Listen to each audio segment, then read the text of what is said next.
প্রয়াত পশ্চিমবঙ্গের প্রাক্তন মুখ্যমন্ত্রী বুদ্ধদেব ভট্টাচার্য। দীর্ঘদিন ধরে ফুসফুসের সংক্রমণে ভুগছিলেন তিনি। অবশেষে আজ সকাল 8:20-তে প্রয়াত হন প্রাক্তন মুখ্যমন্ত্রী বুদ্ধদেব ভট্টাচার্য। কার্যতই রাজ্য জুড়ে শোকের ছায়া। 2001 সাল থেকে 2011 সাল পর্যন্ত দীর্ঘ 10 বছর পশ্চিমবঙ্গের মুখ্যমন্ত্রী পদে দায়িত্ব সামলেছেন বুদ্ধবাবু। ফুসফুসের সংক্রমণে প্রায়ই তিনি হসপিটালে ভর্তি হতেন এবং ডাক্তারদের চিকিৎসা নেওয়ার পর তিনি বারবার বাড়ি ফেরার কথা বলতেন এবং তিনি বাড়িতে ফিরেও আসতেন। বহুদিন ধরে জনসমক্ষে রাজনীতিতে না আসলেও তিনি তার দলীয় পার্টি তথা সিপিআইএমের কার্যকলাপ নিয়ে বিভিন্ন পরামর্শ পার্টিকে দান করতেন।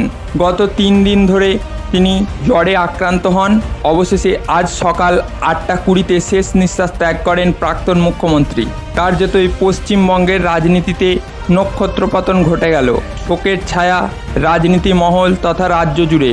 রাজ্যের বিরোধী দলনেতা শুভেন্দু অধিকারী তথা রাজনৈতিক মহলের আরও বিশিষ্ট ব্যক্তিবর্গ তার প্রয়াণে গভীরভাবে শোক প্রকাশ করেছেন। প্রাক্তন মুখ্যমন্ত্রী বুদ্ধদেবের প্রয়াণে শোক প্রকাশ করে পোস্ট করলেন বর্তমান মুখ্যমন্ত্রী মমতা বন্দ্যোপাধ্যায়।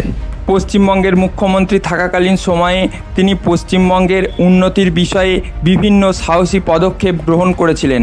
তিনি আজ আর আমাদের মধ্যে নেই, কিন্তু তার ওই সমস্ত সুন্দর কাজের জন্য তিনি আজীবন আমাদের সকলের মনে স্মরণীয় হয়ে থাকবেন।